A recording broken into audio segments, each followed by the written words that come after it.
Jumat tanggal 2 Agustus tahun 2024 Panitia Masjid Jamiul Ula Kelurahan Baru Ulu gelar safari dakwah bersama Al-Quran Jamaah dan melayani sarapan pagi. Kegiatan ini digelar dalam rangka memperkuat sinergi antara umarah dan ulama dalam menyebarkan dakwah Islam serta mendukung program pemerintah. Lebih jelasnya yuk kita simak ceramahnya Syekh Muhammad Jabar sampai habis, semoga bermanfaat. Diwakilkan oleh Bapak Dr. Andes Haji Aswad SH selaku وعلى أشرف الأنبياء والمرسلين سيدنا محمد وعلى آله وأصحابه أجمعين. Yang saya hormati dan saya muliakan dan saya banggakan Bapak Syekh Muhammad Jabar pada hari ini telah hadir bersama-sama kita untuk memberikan pencerahan kepada kita semua, termasuk saudara-saudara kami yang ada di lingkungan masjid yang tidak bisa masuk atau hadir ke masjid, mungkin karena sakit. Kita doakan mudah-mudahan Allah mengangkat penyakitnya dan menurunkan saudara-saudara kita semua yang sakit kesehatan, baik lahir maupun batin. Salawat serta salam semoga senantiasa kita tercurahkan kepada junjungan kita Nabi besar Muhammad SAW, karena dialah memberikan cahaya dan penerangan di dunia ini, tidak melihat umat Islam tapi seluruh umat yang ada di dunia ini. Bapak Ibu yang kami hormati, pertama-tama kami ucapkan banyak terima kasih yang setinggi-tingginya kepada Bapak-Bapak, Ibu-Ibu yang telah hadir subuh ini untuk mendengarkan ceramah, terutama kita bisa bersilaturahmi langsung kepada Syekh, karena selalu kita mendengar, melihat di televisi. Hari ini hadir beliau di tengah kita bersama-sama. Kedua, perlu kami sampaikan Syekh bahwa masjid ini adalah masjid tertua di Balikpapan yang pertama, karena Kampung Baru ini adalah kota pertama di kota Balikpapan. Pengembangannya tidak jauh berbeda dengan Jakarta, Semarang, dan Surabaya. Akhirnya lari ke timur, ke utara, sehingga Balikpapan ini atau Balikpapan Barat ini selalu artinya pembangunannya tertinggal. Seperti itulah kota-kota yang lain di Indonesia. Oleh karena itu, kegiatan-kegiatan yang dilakukan oleh umat Islam yang ada di Kelurahan Baru Ulu ini, terutama di Balikpapan Barat ini, selalu meningkat dan berkembang seiring dengan perkembangan zaman. Sebelum kita mulai tausiah pada subuh hari ini bersama Syekh Muhammad Jabar, kami ingin mengajak kita semua untuk bisa ikut dalam barisan perjuangan dakwah Al-Quran bersama layar dakwah bersama Syekh Muhammad Jabar, melanjutkan visi misi dakwah almarhum Syekh Jabar untuk Indonesia, ya, dengan sedekah subuh terbaik pada hari ini insyaallah menjadi wasilah yang keberkahan bagi kita dan keluarga kita. أثقل صلاة على المنافقين.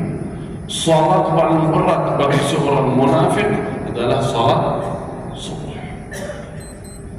Berarti kalau kita agak malas, susah melaksanakan salat subuh, hati-hati. Jangan sampai ada sifat nifaq dalam diri tanpa kita sadar. Sahabat Rasulullah, bayangkan sahabat Rasulullah sallallahu alaihi wasallam, orang-orang yang terbaik di muka bumi ini selalu khawatir menjadi munafik. Salah satu salafus salih qala laqaitu 30, saya bertemu dengan 30 sahabat Rasulullah, bertemu langsung. Kulluhum, semua yakhsha ala nafsihi nifaq, selalu khawatir menjadi munafik. Padahal mereka sahabat, orang yang baik, imannya kuat, tapi kalau ada sedikit sesuatu selalu khawatir jangan sampai amalan kita tidak terkabul oleh Allah. Bukan sahabat yang biasa, bahkan Umar bin Al-Khattab, bayangkan Umar bin Al-Khattab radhiyallahu anhu, sahabat Rasulullah sallallahu alaihi wasallam, Al-Faruq Umar. Tahu artinya apa Faruq? Faruq itu yang membedakan antara hak dan batil, Umar. Saking beliau kuat, diberikan julukan Al-Faruq, karena dulu di awal Islam Nabi SAW dan para sahabat tidak bisa berkumpul seperti ini di Masjidil Haram di Makkah, tidak bisa. Akhirnya ada seorang sahabat namanya Al-Arqam ibnu Abil Arqam, punya rumah di Makkah, beliau wakaf. Ya Rasulullah, silakan pakai rumah saya. Isi kajian, ta'lim, ajarkan Islam dan lain. Sembunyi-sembunyi, diam-diam. Gak bisa kayak majlis ini, gak bisa. Rasulullah dan sahabat Rasulullah gak bisa. Karena langsung diserang oleh kafir-kafir. Alhamdulillah wa syukurillah, saat ini karena perjuangan mereka kita bisa berkumpul di masjid seperti ini. Kapan-kapan dimanapun mengadakan acara besar, itu nikmat. Bayangkan orang-orang yang lebih baik daripada kita tidak bisa berkumpul seperti ini. Sembunyi di rumah Al-Arham. Tiba-tiba Umar datang, ketuk pintu. Tok. Sahabat kaget. Siapa yang datang ini? Lihat dari lubang kecil. Umar. Takut sahabat. Umar. Karena Umarnya luar biasa dia. Sering yang menyakiti sahabat Umar radhiyallahu anhu. Yang menarik sahabat Umar radhiyallahu anhu. Musuh sahabat Umar radhiyallahu anhu. Mereka takut dengan Umar. Tidak ada yang berani menghadap Umar.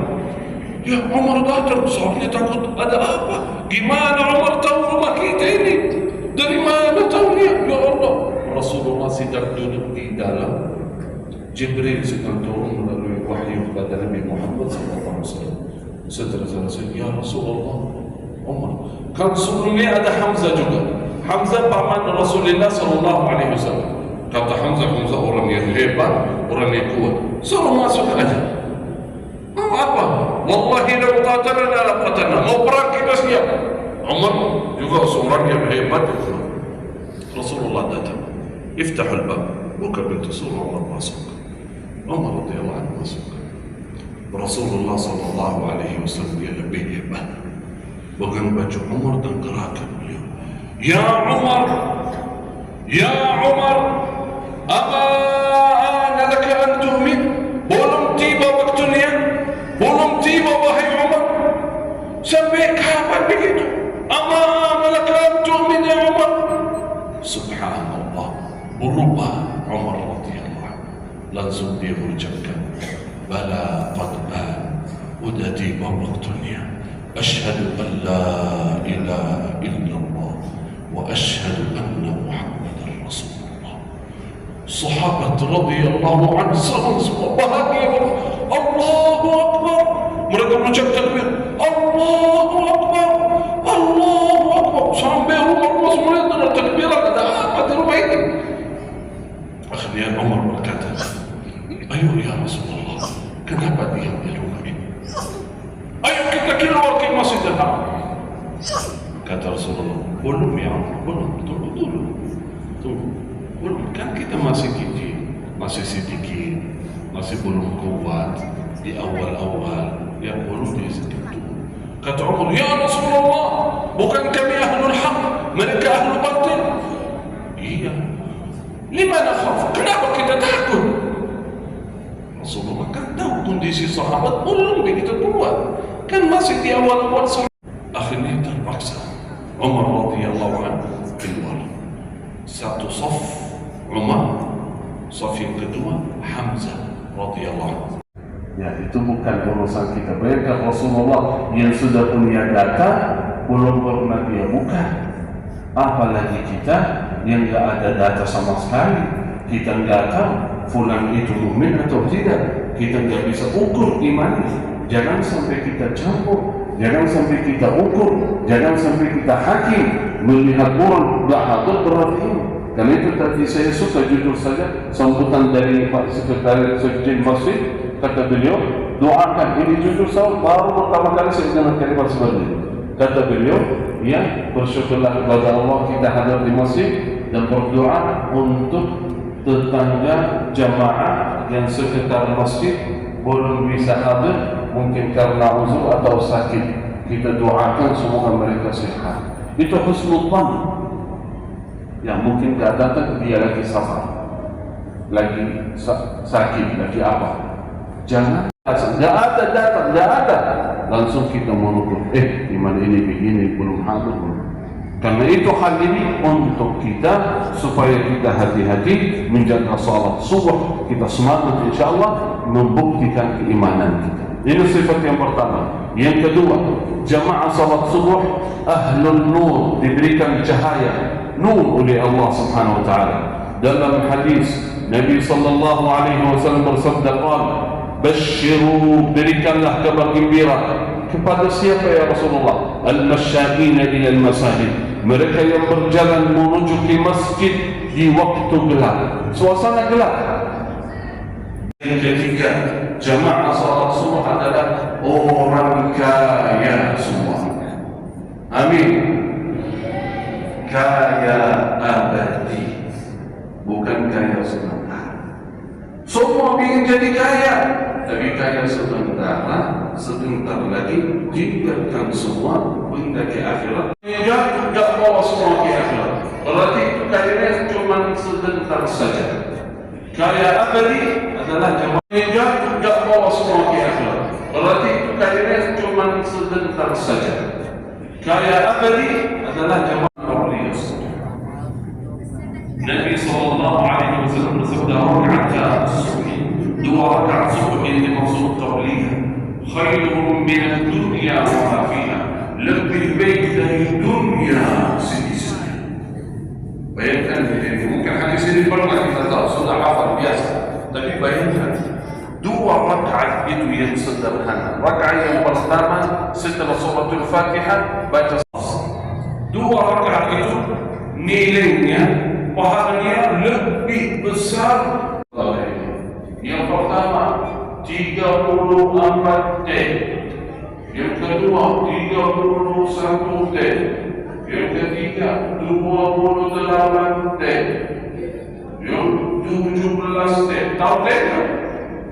Tahu T? Ada yang punya T di sini kan? Ada semua yang tidak ada.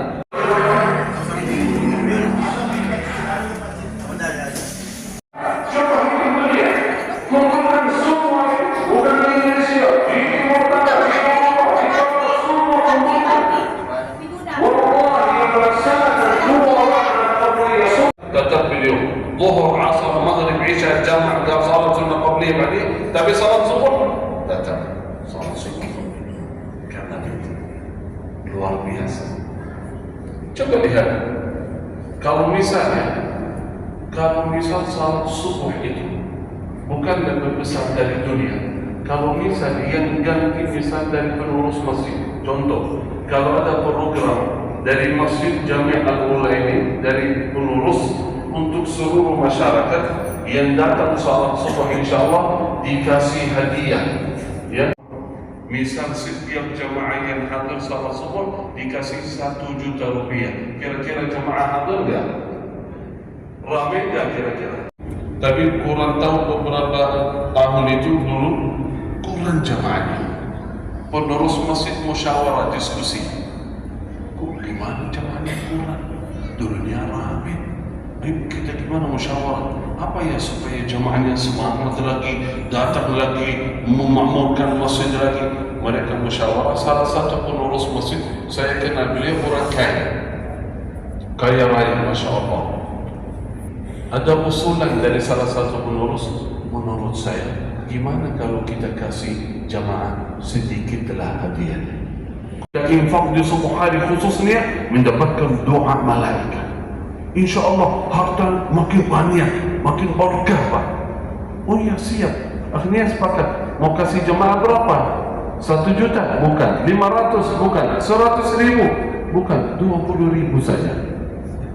Jujur saja mengambil keputusan 20.000. Habis salat subuh saya hadir waktu itu. MC panitia berdiri. Biasanya habis salat ada kotak amal, ada sulfat seperti tadi ya. Ini sekarang nggak perlu. Dari MC, Assalamualaikum warahmatullahi wabarakatuh, Bapak Ibu. Alhamdulillah, sesuai perjanjian pengumuman kemarin, insya Allah kita akan berikan kepada jemaah hadiah dari pengurus masjid. Panitia berdiri semua. Masuk kuliah, bawa uang yang banyak. 20.000 dibagi-bagi ke jemaah. Masjidnya ramai sampai di luar. Masya. dikasih. Setelah dikasih jamaah, saya duduk di kursi mau mulai ceramah. Bismillahirrahmanirrahim. Jamaah udah gimana? Ya Pak, udah minggu depan kita tetap kasih, tapi jangan kasih di awal, kasih di akhir nanti. Oh iya, betul, supaya bertahan sampai akhir. Oh iya. Ketika minggu berikutnya, misalnya berdiri, Assalamualaikum warahmatullahi wabarakatuh, insyaallah. Dah sudah nih, tahan sampai terbit matahari sampai syuruk. Akhirnya terpaksa sudah mulai ceramah yang Ustaz.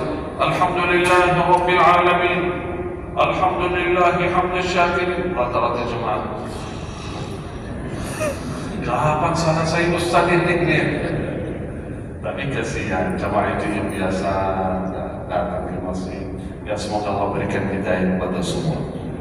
Bayangkan, kita tanpa dapat apa-apa, yakin kepada Allah, amalan saleh yang kita laksanakan khusus salat subuh mendapatkan lebih besar dari dunia.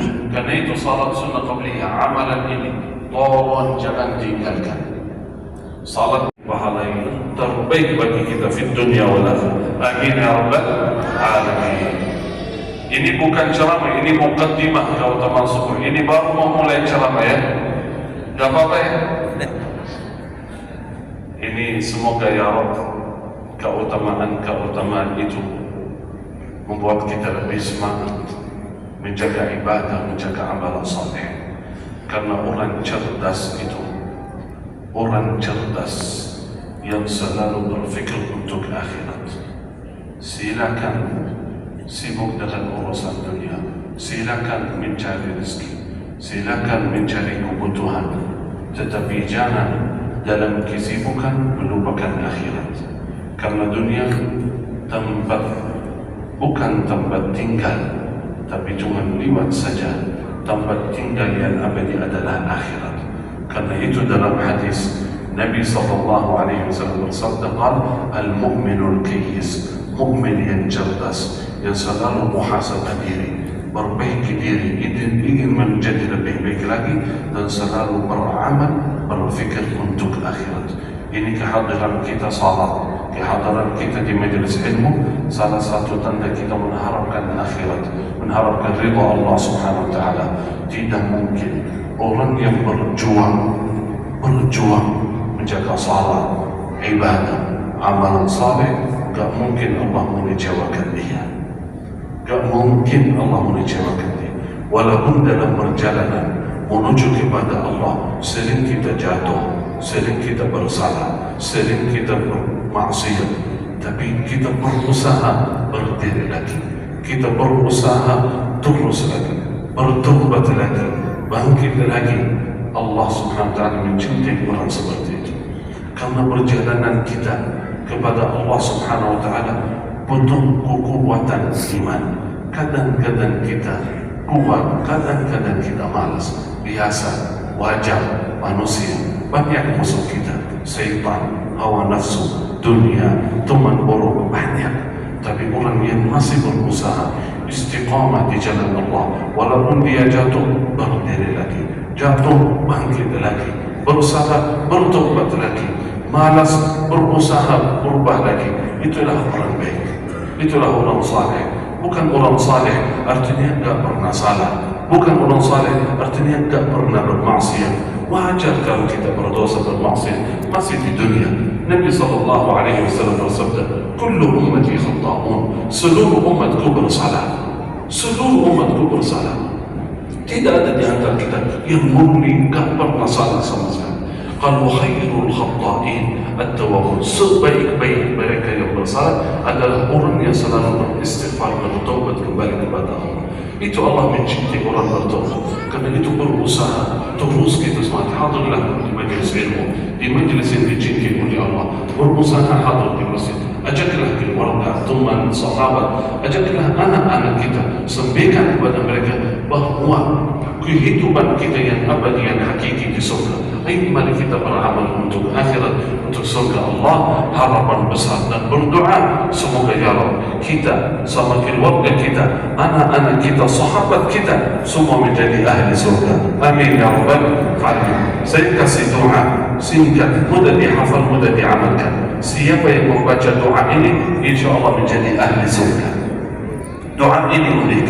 Saya setiap masjid, setiap acara besar atau kecil, saya suka sampaikan doa ini kepada jemaah. Kenapa? Karena yang baca doa ini didoakan oleh surga. Bayangkan, yang baca doa ini didoakan oleh surga. Surga memohon kepada Allah, ya Rabbi, fulana ini barusan baca doa ini, masukkan dia ke dalam surga. Bayangkan, bukan syekh, bukan ustaz, bukan habib yang berdoa, melainkan surga yang mendoakan kita. Surga memohon kepada Allah agar kita masuk ke dalamnya kalau baca doa ini. Apa doanya? Allahumma inni as'aluka al-jannah. Allahumma inni as'aluka al-jannah. Allahumma inni as'aluka al-jannah. Dalam hadis sahih Nabi SAW bersabda, barang siapa yang memohon kepada Allah surga, berdoa Allahumma inni as'aluka al-jannah 3 marat, 3 kali saja, langsung qalat al-jannah, surga berkata, ya Allah masukkan ia ke dalam surga, ya Allah masukkan orang ini ke dalam surga. Berarti kalau baca doa hari ini, surga mendoakan hari ini. Baca besok, surga mendoakan lagi besok. Baca setiap hari, surga mendoakan setiap hari. Kalau surga yang mendoakan kita, insyaAllah aman. Kalau surga yang mencari kita, insyaAllah aman. Kita menjadi ahli surga semua. Ayo di akhir majlis ini kita baca doa ini 3 kali. Allahumma inni, sudah hafal semua? Ayo kita sama-sama. Allahumma inni as'aluka al-jannah. Allahumma inni as'aluka al-jannah. Allahumma inni as'aluka al-jannah. Allahumma inni as'aluka al-jannah. Saat ini surga memohon kepada Allah, ya Rabbi masukkan seluruh jemaah sobat Masjid Al-Ula ke dalam surga ya Rabbal Alamin. Karena itu dengan iman dan yakin Bapak Ibu, semua yang hadir di subuh hari ini di Jami' Al-Ula akan berkumpul lagi di surga Allah Subhanahu wa ta'ala. Amin ya Rabbal Alamin. Terima kasih, jazakumullah khair. Cukup itu. Hadirkan untuk generasi para penghafal Quran adalah Mahat Tahfiz Kejuruan. Mahat Tahfiz Kejuruan ini adalah program yang mengkombinasikan 3 pilar pendidikan, yaitu tahfizul Quran dengan tafsir dan bahasa Arabnya. Ada pendidikan perkuliahan dan juga ada pendidikan kelas-kelas kejuruan untuk menambah soft skill, hard skill mereka. Ya, inilah pengembangan dakwah yang kita hadirkan. Ya, insyaallah terus kita kembangkan. Bahkan mudah-mudahan ya Allah, kita bisa kembangkan sampai ada ekosistem, ya, ada komplek, ada lingkungan yang semuanya itu penghafal Quran. Nah, itu mimpi besar kita untuk terus mengembangkan ya, pengembangan untuk dakwah Quran, untuk para penghafal Quran dan untuk pejuang-pejuang Al-Quran. Ini merupakan mimpi besar dari almarhum Syekh Jabir yang kita lanjutkan estafet dakwah bersama kita, bersama guru-guru kita, bersama Syekh Muhammad Jabir, ya, untuk terus kita lanjutkan perjuangan dakwah Quran di Indonesia. Ini mimpi besar, gerakan besar, kita butuh kekuatan besar dari jamaah yang kita kunjungi, dari jamaah-jamaah yang ada di masjid yang kita kunjungi safari dakwah Al-Quran hari ke harinya. Ya, alhamdulillah kesempatan yang luar biasa di sebuah hari bersama jamaah Masjid Al-Quran rahimakumullah. Oleh sebab itu, Bapak Ibu jamaah sekalian, kami ingin mengajak jamaah untuk bisa ikut menjadi bagian dalam perjuangan dakwah ini, bisa menjadi bagian dalam barisan perjuangan dakwah Al-Quran di Indonesia. Dengan cara apa? Dengan cara ikut komitmen sedekah. Mudah sekalian. Apa itu komitmen sedekah? Sedekah yang diniatkan, sedekah yang ditunaikan tidak harus hari ini. Ya, tidak harus hari ini ditunaikan sedekahnya, boleh besok, boleh pekan depan, atau mungkin bahkan bulan depan. Silakan, ya, kita menyesuaikan cara penunaiannya. Tidak harus tunai dan boleh ditunaikan di lain hari. Ya insya Allah semoga Allah mudahkan. Bismillah, khusus spesial untuk safari dakwah Quran pada Muharram series kali ini Masjid Jami Al-Ula kita akan berikan hadiah spesial ya khusus buat jamaah yang ikut bergabung bersama kita, ikut komitmen sedekah, yang bergabung bersama kita di barisan para pejuang Al-Quran bersama-sama, ya akan menerima hadiah bukunya langsung dari Syekh Muhammad Jabir ke depan insyaallah, dan setelah itu akan daftar komitmen sedekah panitia untuk catat namanya, nomor teleponnya dan juga nominal sedekahnya, dan kita akan memberikan rekening sedekah untuk memudahkan kita dalam penunaian sedekahnya insyaallah. Bismillahirrahmanirrahim. Ya mimpi besar ini, gerakan besar ini kita butuh kekuatan besar dari jamaah. Ya ini ada belum ada tayangan, kita ada tayangan video kondisi pembangunan. Alhamdulillah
Allah ridho hadir pemimpin yang hafal Quran untuk Indonesia. Mudah-mudahan kita terus kembangkan, kita terus lahirkan generasi penghafal Quran